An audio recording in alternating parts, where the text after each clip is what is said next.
Graças a Deus. Quero saudar mais uma vez os irmãos que estão aqui presentes, aqueles que estão nos assistindo ao vivo pela internet, com a paz do Senhor Jesus Cristo. Amém? Graças a Deus nós estamos aqui para celebrar o nome de Jesus, a pessoa de Jesus. Se a gente é chamado de cristão é porque nós somos seguidores de quem? De Cristo Jesus. Então, Cristo, eu sempre digo para minha filha, é o mais importante, o presente maior que eu posso dar neste mundo para ela é conhecer e se aproximar da pessoa de Jesus. Ele é o amigo fiel, e nesta manhã nós estamos ouvindo a mensagem por aquele pastor americano, e ele, emocionado, como todos estão muito abalados, né, com o que aconteceu nessa semana aqui, o assassinato de um jovem, 31 anos, crente, e exatamente foi assassinado porque ele falava de Jesus abertamente, e ele disse que sentiu de se perguntar, não é? Se ele tivesse uma mensagem única final para dar à igreja, o que ele falaria? O jovem Charlie Kirk, que foi o que faleceu, ele disse como o que ele queria ser lembrado era pela sua coragem da sua fé, não é? Por defender a sua fé. Ele disse, se eu tivesse que ser lembrado por alguma coisa, era a coragem de defender a minha fé. E o pastor, nesta manhã, ele disse, a minha palavra seria, fique junto de Jesus. Se eu pudesse transmitir alguma coisa, e claro que ele elaborou muito mais na palavra, mas se eu pudesse transmitir alguma coisa para você do meu coração, foi ficar junto de Jesus. No entanto, nós falamos de Jesus, conhecemos que ele é o nosso Salvador, e nós vamos estar falando de Jesus nesta oportunidade. Mas algumas vezes nós ouvimos de Jesus, ouvimos as histórias de Jesus, vemos o que Jesus fez pelas pessoas e aquilo que ele faz por nós hoje, nós somos agradecidos, mas eu penso que nós devemos nos lembrar sempre da missão maior de Jesus. O que fez Jesus deixar o céu para vir a esta terra? O que é que ele veio fazer aqui? Na verdade, ela não é uma missão, ela tem partes desta missão, e eu gostaria de compartilhar conosco, para o nosso coração ser fortalecido neste dia, com as 3 grandes missões de Jesus aqui na terra. Sem dúvida alguma, nós podemos todos dizer, ele veio para nos salvar, mas a pergunta é, como é que isto se esboça em termos das missões, da missão ou das missões que nós vamos falar que Jesus veio fazer? Uma delas é esta da salvação, que nós sabemos é através da sua morte, mas a primeira delas, eu quero dizer nesta oportunidade, que através do seu ministério, porque antes dele morrer, se ele veio para morrer, e veio, haviam profecias, Deus já havia falado, o povo estava esperando um rei, estava esperando, na verdade, Israel estava esperando somente um rei. No entanto, havia profecias, aquela que a gente mais conhece, Isaías 53, lembra disso?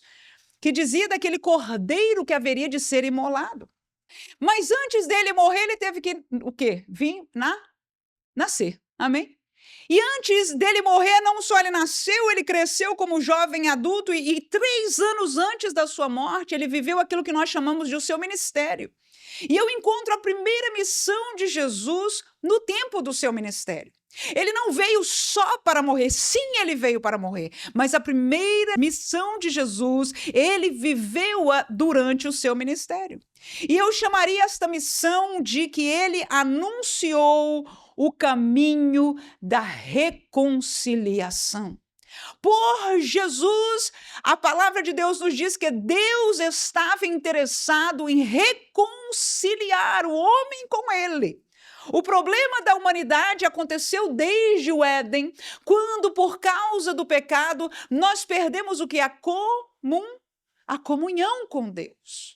E Deus, ao sentir esta perda, ao entender a dimensão do que aconteceu, Adão não entendia a dimensão, Eva não entendia a dimensão, mas quando Deus aparece no jardim, ele faz a eles entenderem, pelo menos em parte, a primeira coisa que ele fala, aquilo que acontecerá com a vida deles, e ele expulsa ele do jardim, e ele providencia uma veste, porque agora eles se veem nus, mas o fato é que algo aconteceu no relacionamento deles com Deus, porque até ontem eles esperavam Deus aparecer com prazer e agora Deus aparece no jardim e eles temem, eles têm vergonha, eles se escondem de Deus. Eles não sabiam a dimensão do que aconteceu.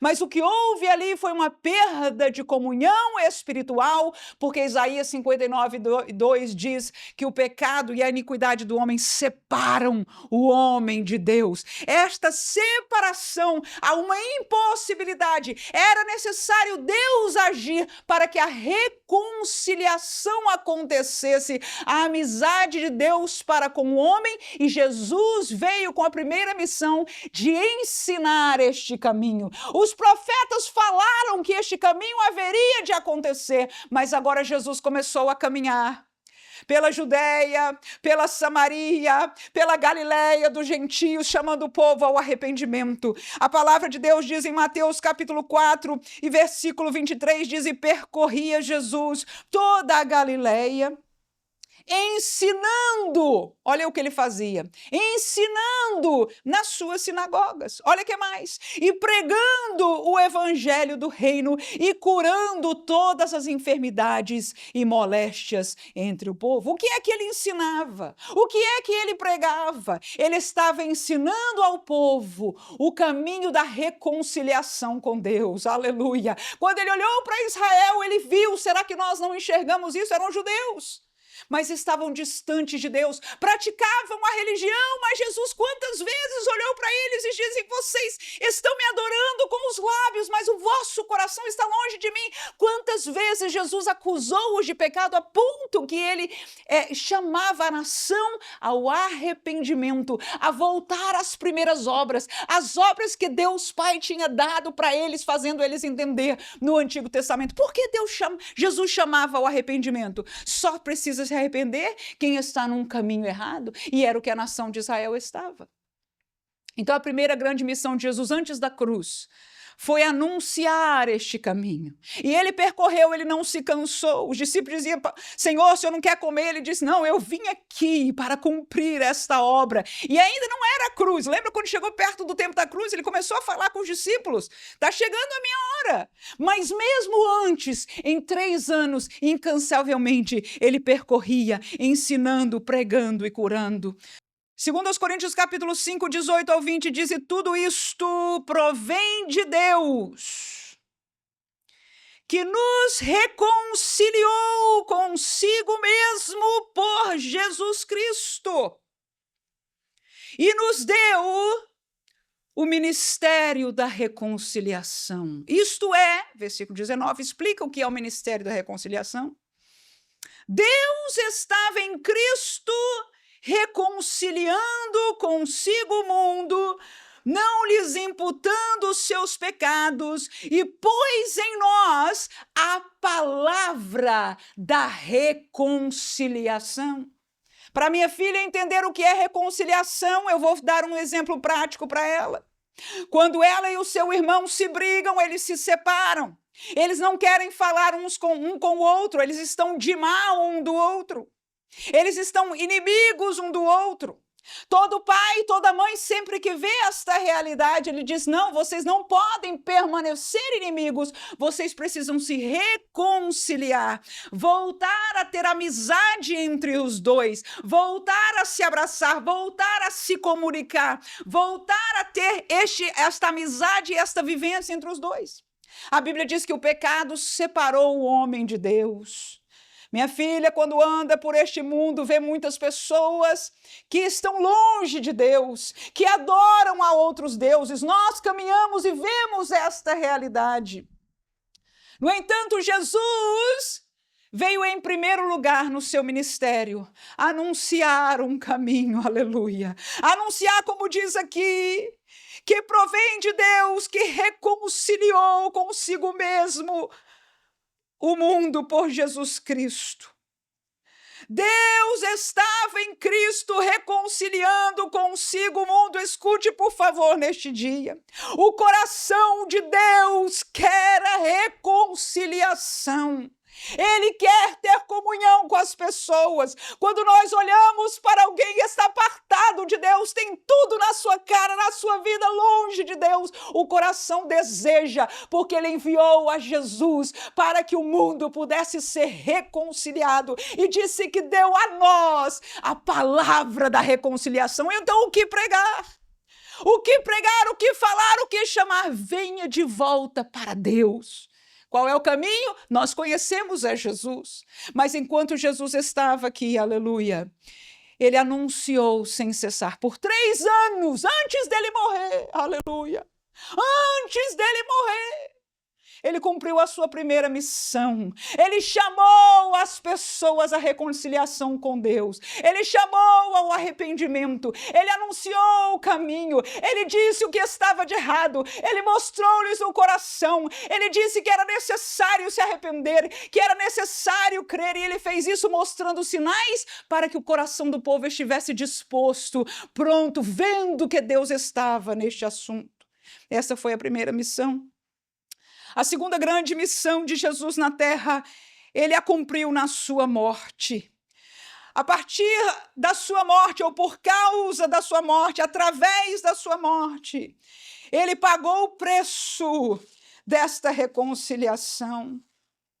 O pecado separou o homem de Deus. Eu quero até ler o texto de Isaías 59. Diz: mas as vossas iniquidades fazem divisão entre vós e o vosso Deus. E os vossos pecados, escute, encobrem o seu rosto de vós, para que vos não ouça. Esta é a situação do mundo que está perdido. Mas Jesus veio primeiro trazer a mensagem da reconciliação.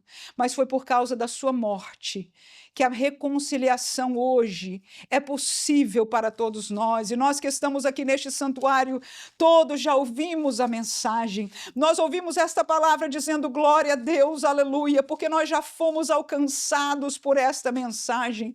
Mas através da morte de Jesus nós nos lembramos com alegria, porque foi ali que ele pagou o preço. Romanos 5:10 diz: porque nós, se nós, sendo inimigos, fomos reconciliados com Deus pela morte de seu Filho, muito mais estando já reconciliados, seremos salvos pela sua vida. Este é o porquê do sacrifício de Jesus. Porque pela sua morte, diz o texto, nós fomos reconciliados com Deus. Colossenses, eu quero ler ainda, capítulo 1, versículo 13 e 14. O texto diz: o qual nos tirou da potestade, ou seja, do poderio das trevas, e nos transportou para o reino do Filho do seu amor. Então, quem está falando isso? É Deus, porque está falando do Filho, não é assim? Ele diz: o qual Deus, então, nos tirou do poderio das trevas e nos transportou para o reino do Filho do seu amor, o reino de Cristo, em quem, no Filho, nós temos a redenção pelo seu sangue, a saber, a remissão dos pecados. Aleluia. Então, pelo sangue de Jesus, nós podemos ter o preço pago diante de Deus pelos nossos pecados. A humanidade está perdida pelos seus pecados, mas o preço da redenção, ou seja, de comprar de volta, da reconciliação, escute, por favor. O desejo de Deus é reconciliar o homem com ele. Deus está no trono, mas ele não está feliz em estar no trono, mesmo que esteja sendo adorado pelas hostes angelicais. Ele sofre pelo homem perdido, mas a maneira que ele encontrou de alcançar o perdido foi a única solução para nós, e foi em Jesus. 3 razões dele vir, não nos enganemos. Ele não veio para ser um mártir somente. Ele não veio para ser um líder político. Ele não veio para ser o líder político nem de Israel. Nada disso. A primeira missão foi anunciar o caminho da reconciliação. A segunda missão foi pagar o preço por esta reconciliação, porque o pecado dividiu, separou, e a palavra de Deus desde o Éden provou que sem derramamento de sangue não há remissão de pecados. E é por isso que Deus dá a Paulo esta palavra em Colossenses, dizendo: o sangue foi derramado para que nós tivéssemos a nossa remissão, a saber, o perdão dos nossos pecados. O preço foi pago. João Batista, quando viu a Jesus do outro lado, ele disse: eis o Cordeiro de Deus que tira o pecado do mundo. Ele veio para morrer, e se ele era cordeiro, quem é o israelita sabe o que se faz com o cordeiro perfeito. Aleluia! Para nós o cordeiro é um animal, para o israelita era o sacrifício. Mas a boca do profeta João Batista, quando olha para o homem Jesus andando, a palavra profética diz: eis o Cordeiro de Deus que tira, aleluia. Os cordeirinhos que matavam cobriam o pecado, mas o Cordeiro de Deus foi enviado com a segunda missão: tirar o pecado, perdoar o pecado. Para quê? Para que nós pudéssemos ser reconciliados com o Pai. Oh, que mistério maravilhoso ainda no dia da morte de Cristo Jesus. Que mistério naquele momento quando ele entrega o seu Espírito, que a terra se balança, a escuridão toma conta do lugar, mas de repente dentro do templo acontece algo extraordinário. A palavra diz que o véu se rasgou de alto a baixo. Significa que a barreira que separava a todos, inclusive ao sumo sacerdote, que só tinha direito de entrar uma vez ao ano, a barreira de separação estava cortada, estava aberta. E agora a palavra nos diz que todos nós temos acesso ao trono, acesso ao Pai. Por quê? Porque ele pagou o preço da reconciliação. Fomos por ele reconciliados com o Pai. E agora nós temos acesso ao Pai. Diz o texto em Hebreus: tendo liberdade de entrar na sala do trono. Irmãos, que maravilha é essa? Só Jesus que veio para cumprir esta missão. Terceira e última missão que Jesus veio fazer. A primeira foi fazer o quê? Anunciar o caminho da reconciliação. O segundo, pela sua morte, ele pagou o preço da reconciliação, mas em terceiro lugar, pela sua ressurreição, ele deu prova do prêmio da reconciliação. Escute, por favor. Reconciliar-se com Deus aqui na terra é muito bom. Estão perdendo aqueles que não vivem a graça que nós vivemos. Bom é louvar a Deus, bom é ouvir a palavra de Deus, bom é saber que Deus nos ouve, amém? Mas a palavra de Deus diz que maior ainda o tempo, maior ainda o privilégio, maior ainda é a graça do prêmio, ou seja, do porvir da reconciliação.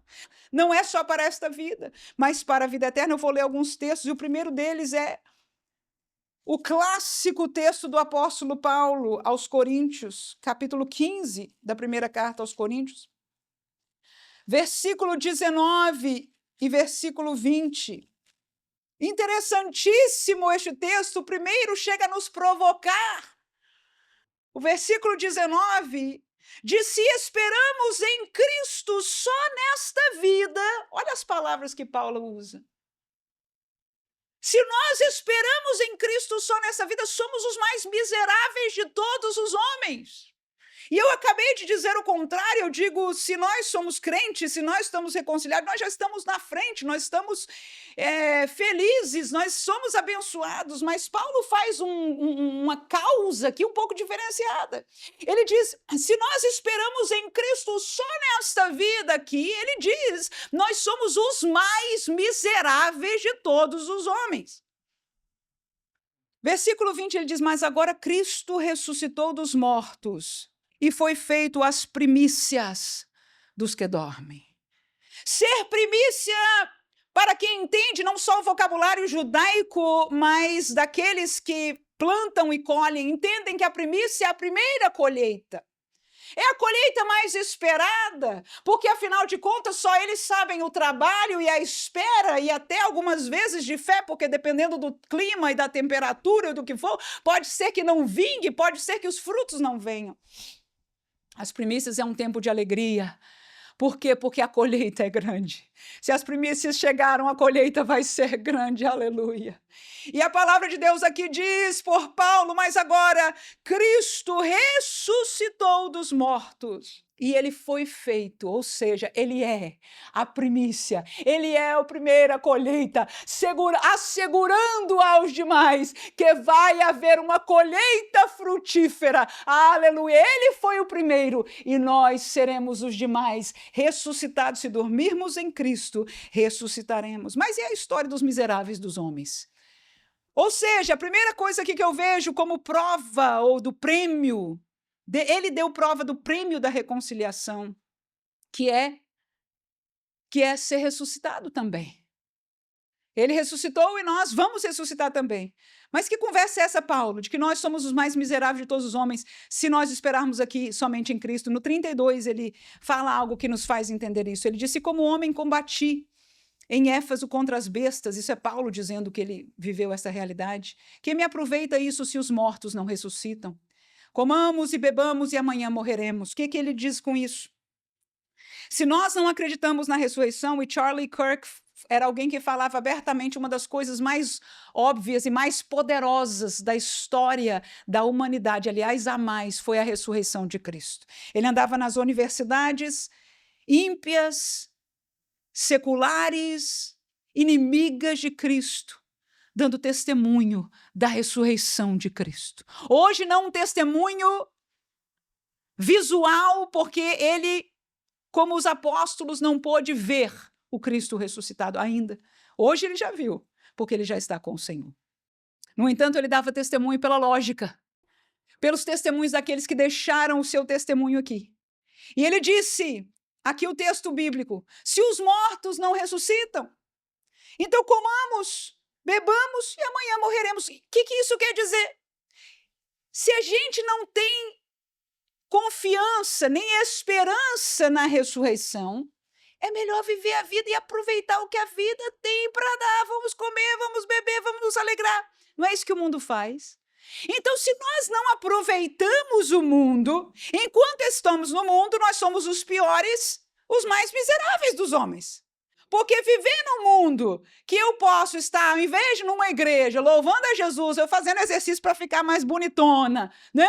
Eu posso estar, sei lá, dormindo e descansando para começar a semana mais forte, ou qualquer outra coisa. Que burrice é essa que eu estou fazendo? Então, se nós esperamos em Cristo só nesta vida, nós somos sim os mais miseráveis. E não é à toa que é uma multidão que pensa que essa gente é muito tola, vive uma vida miserável. Por quê? Porque ele só vem a Cristo para esta vida aqui. É uma religião, é mais uma opção, no entanto. Aleluia! Jesus veio para ressuscitar.